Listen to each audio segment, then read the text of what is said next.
हारता वो है जो शिकायत बार बार करता है, हारता वो है जो शिकायत बार बार करता है, और जीतता वो है जो कोशिश 1000 बार करता है, कोशिश 1000 बार करता है। तो आइए दोस्तों, स्वागत है आपके अपने यूट्यूब चैनल मां शारदे क्लासेस पर, और मैं हूं सत्येंद्र कुमार। तो दोस्तों, आज मैं इस वीडियो के माध्यम से क्लास 10th के प्रमेय 6.1 यानी थेल्स प्रमेय बताने जा रहा हूं, जो कि एग्जाम के दृष्टि से बहुत ही महत्वपूर्ण है। जो ये प्रमेय जो है बार बार एग्जाम में पूछता है, इसलिए इस वीडियो को शुरू से लास्ट तक अवश्य देखें।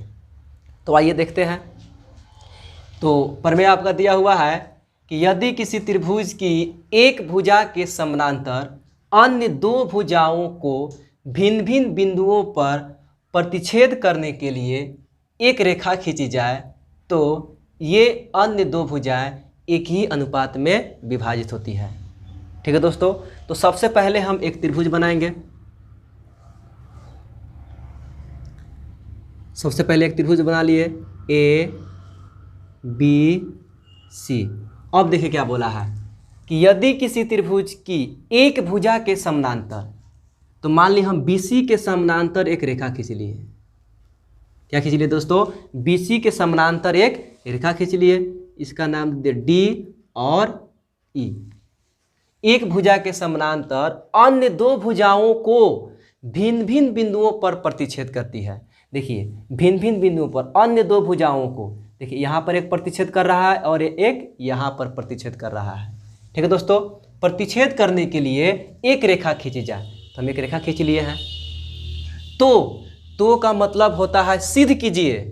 तो का मतलब क्या होता है दोस्तों? सिद्ध कीजिए कि दो भुजाएं एक ही अनुपात में विभाजित होती है। इसका कहने का मतलब है कि जब ये रेखा है, ये दोनों भुजा क्या कर रहा है दोस्तों? बांट रहा है, यानी सिद्ध करना। देखिए, एगो यहाँ भाग बांट रहा है, एक यहाँ, एक ही अनुपात में क्या होता है? विभाजित होता है, यानी AD बटा DB बराबर AE बटा EC। ये कहना चाह रहा है। ये आपको क्या करना है दोस्तों? सिद्ध करना है। तो आइए दोस्तों, सबसे पहले प्रमेय में क्या होता है? कोई भी प्रमेय हो, प्रमेय को सिद्ध करने के लिए क्रम बाय क्रम लिखा जाता है। यानी पहले लिखा जाता है दिया है, उसके बाद लिखा जाता है सिद्ध करना है, उसके बाद लिखा जाता है रचना, और उसके बाद लिखा जाता है प्रमाण। ठीक है दोस्तों, तो आइए सबसे पहले देखेंगे कि क्वेश्चन में क्या दिया हुआ है। तो सबसे पहले लिखेंगे दिया है,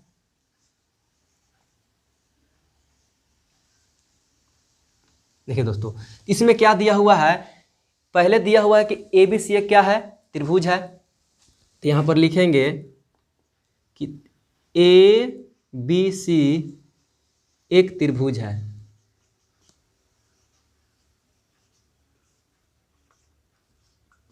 फिर दूसरा में दिया हुआ है, देखिए दोस्तों, DE समानांतर BC, एंड DE समानांतर क्या दिया हुआ है? BC दिया हुआ है। तो लिखेंगे DE समानांतर BC। अब उसके बाद क्या लिखेंगे दोस्तों? सिद्ध करना है।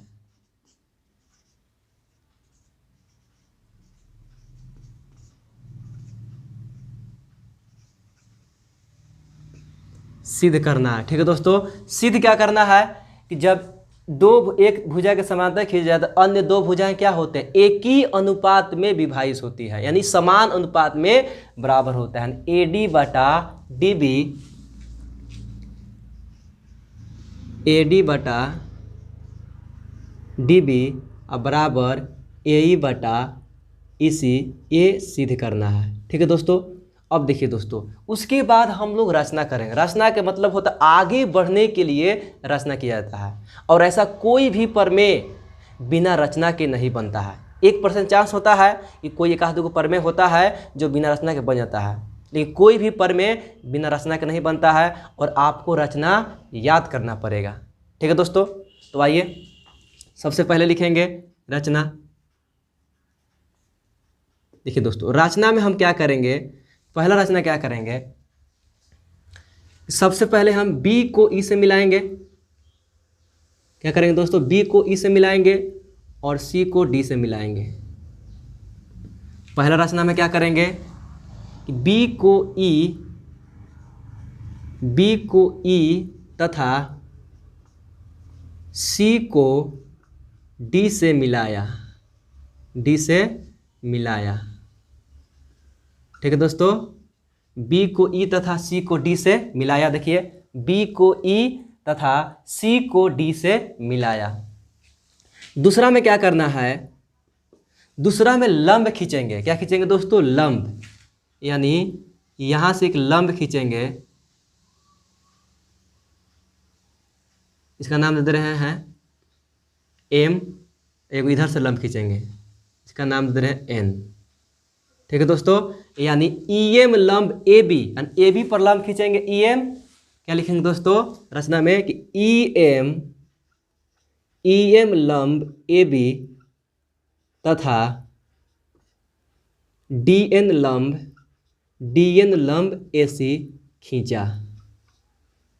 ठीक है दोस्तों, ई एम लंब ए बी, देखिए ई एम लंब ए बी तथा डी एन लंब ए सी खींचा। आप ई एम लंब ए डी भी खींच सकते हैं।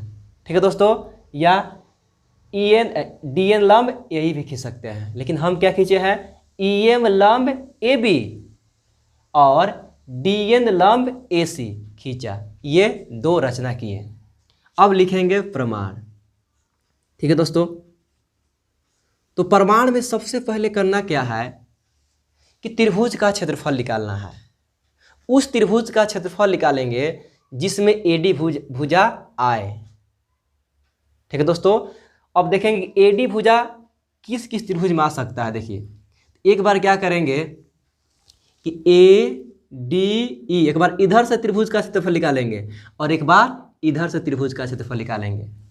एक बार ए बी से त्रिभुज बनाएंगे, दो त्रिभुज, और एक बार AC से त्रिभुज बनाएंगे। ऐसा त्रिभुज बनाएंगे कि जिसमें AD आना चाहिए। अब AD क्यों आना चाहिए, क्योंकि AD जो भुजा है ना, AD जो भुजा ना है कि दोनों भुजवा को बांट रहा है, तो जो बांट रहा है जो रेखा, वो रेखा त्रिभुज में आना चाहिए, यानी वो भुजा आना चाहिए। यानी D बांट रहा है दोनों भुजा को, तो D आना चाहिए। ठीक है दोस्तों, तो एक बार इधर से त्रिभुज बनाएंगे और एक बार इधर से, और दोनों का क्षेत्रफल निकालेंगे। तो इधर से क्या बनेगा, देखिए ए डी ई, लिखेंगे एरिया ऑफ त्रिभुज ए डी ई बटे, अब देखिए दोस्तों एक ए डी तो आ गया इधर से, और क्या बन सकता है, देखिए बी डी ई, देखिए बी डी डी डी आया कि नहीं आया। ऐसा त्रिभुज लेंगे कि जिसमें डी ई आना चाहिए। ठीक है दोस्तों, तो बी डी ई लिखेंगे एरिया ऑफ त्रिभुज बी डी ई। ठीक है दोस्तों, त्रिभुज का क्षेत्रफल क्या होता है, 1/2 बी गुने एच बटे 1/2 बी गुने एच। अब यहाँ से क्या करेंगे, लिखेंगे एरिया ऑफ त्रिभुज ए डी ई बटे एरिया ऑफ त्रिभुज बी डी ई बराबर, देखिए 1/2 के 1/2 रहेगा बी। अब यहाँ पर आपको समझने वाली बात है कि जिस पर लंब होता है ना, जिस भुजा पर लंब होगा वो आधार होता है। जैसे मान लीजिए एक त्रिभुज है इधर, अगर इस पर इस तरह से लंब खींचे हैं ये, तो ये आधार हो जाएगा। अगर इधर से इस पर लंब खींचे हैं तो ये आधार हो जाएगा, और इधर से इस पर लंब खींचे इस भुजा पर तो ये आधार हो जाएगा। यानी जिस पर लंब होता है वही भुजा क्या होता है मेरा दोस्तों, आधार होता है। अब देखिए इस त्रिभुज के लिए EN जो लंब है किस पर है, AB पर है। EM जो लंब है किस पर है, AB पर है, यानी इस पूरा भुजा पर है। देखिए यहाँ से यहाँ तक पर, देखिए EM लंब हम क्या खींचे हैं, AB खींचे हैं, यानी ये पूरा साइड पर है। तो पूरा साइड पर है, तो जहाँ तक हमको आधार का जरूरत पड़ेगा हम वहाँ तक आधार को ले सकते हैं।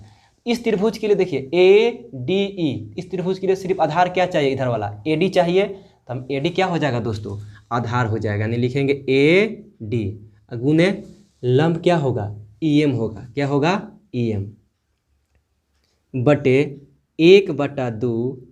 फिर देखिए आधार चाहिए, देखिए तो इस त्रिभुज के लिए आधार, देखिए लंब जो है पूरा पर है, ये दोनों त्रिभुज के लिए लंब काम करेगा।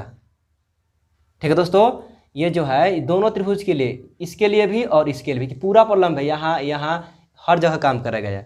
तो आधार इसके लिए क्या हो जाएगा, BD हो जाएगा, क्योंकि जहाँ तक जरूरत पड़ेगा इस त्रिभुज में आधार यहीं तक जरूरत पड़ेगा हमको, तो आधार क्या हो जाएगा, BD हो जाएगा। ये हम लिखेंगे BD गुने लंब क्या हो जाएगा दोस्तों, EM। लंब दोनों के लिए एक एक काम करेंगे। देखिए तो 1/2 से 1/2 कट जाएगा और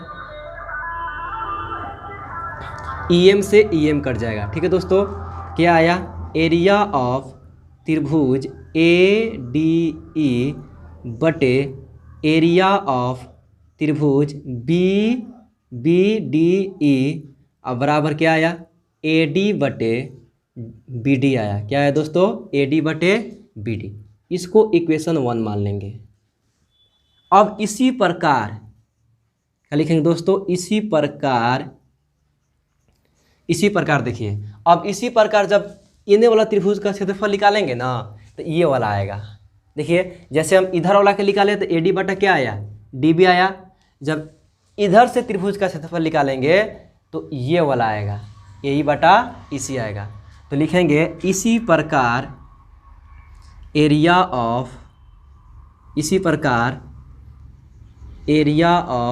त्रिभुज। देखिए अब इधर से भी वही त्रिभुज लेंगे जिसमें D भुजा आना चाहिए। देखिए AED, तो D आ गया, तो यहाँ लिखेंगे त्रिभुज AED बटे एरिया ऑफ त्रिभुज। देखिए इसमें भी देखिए ECD, देखिए D आया कि नहीं आया, तो वही त्रिभुज आपको लेना है जिसमें DE आना चाहिए। तो यहाँ लिख सकते हैं त्रिभुज ECD।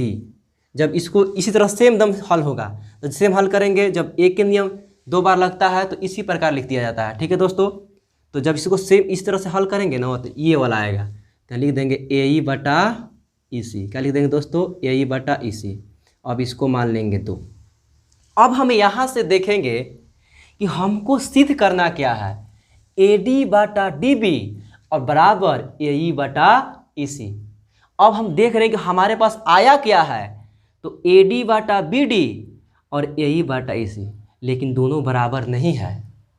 और हमको क्या चाहिए, दोनों बराबर चाहिए। अब बराबर कब आएगा, जब एने वाला बराबर होगा तो एने वाला भी आपस में क्या हो जाएगा, बराबर हो जाएगा। जब LHS से बराबर होता है तो RHS से बराबर होगा, और जब RHS से बराबर होता है तो LHS से बराबर होगा। अब हम देखेंगे ये दोनों को, देख रहे हैं कि एरिया ऑफ त्रिभुज ADE बटे एरिया ऑफ त्रिभुज BDE है, और यहाँ पर देख रहे हैं कि एरिया ऑफ त्रिभुज AED है और एरिया ऑफ त्रिभुज ECD है, यानी ऊपर वाला सेम है दोस्तों। देखिए ADE तो ADE है कि ना, नीचे वाला में गड़बड़ है, यानी अगर ये दोनों आपस में बराबर होता तो ये भी आपस में क्या हो जाता, बराबर हो जाता। ये दोनों आपस में हमको क्या करना होगा, बराबर करना होगा। अगर ये दोनों आपस में बराबर हो गया तो इसके जगह पर इसको रख सकते हैं या इसके जगह पर इसको रख सकते हैं। यानी क्या कहना चाह रहे हैं, ये दोनों को पहले हम बराबर करेंगे, इसको और इसको, क्योंकि ये दोनों तो आपस में बराबर है। अब नीचे वाला बराबर नहीं है, नीचे वाला क्या करेंगे, पहले बराबर करेंगे। तो नीचे वाला जो त्रिभुज बन रहा है ना, ध्यान से देखिएगा। देखिए त्रिभुज BDE, देखिए BDE यानी ये त्रिभुज है, और ECD ये त्रिभुज। ठीक है दोस्तों, ये त्रिभुज। देखिए तो 9th क्लास में एक प्रमेय है 9.2। ठीक है दोस्तों, तो वो प्रमेय यहाँ लागू हो रहा है कि जब एक ही आधार और एक ही समानांतर रेखाओं के बीच बने त्रिभुज का क्षेत्रफल बराबर होता है। देखिए ये त्रिभुज का आधार भी क्या है, DE है। ठीक है दोस्तों, और ये त्रिभुज का भी आधार क्या है, DE है। देख लीजिए इसका भी आधार क्या है, DE है, और इस त्रिभुज का भी आधार क्या है, DE है। जब दोनों त्रिभुज का आधार सेम हो उसका क्षेत्रफल क्या होता है, बराबर होता है। तो यहाँ से हम लिख सकते हैं कि इसलिए एरिया ऑफ त्रिभुज DBE बराबर एरिया ऑफ त्रिभुज ECD। ठीक है दोस्तों, कारण दीजिएगा, एक ही आधार और एक ही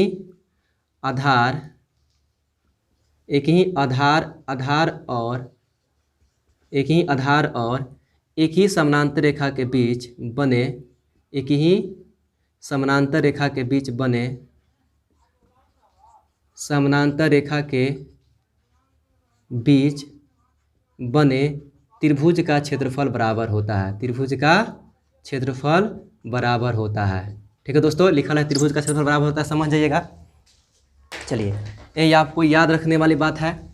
अब देखिए दोस्तों, इसको मान लीजिएगा थर्ड। क्या मान लीजिएगा दोस्तों? थर्ड मान लीजिएगा।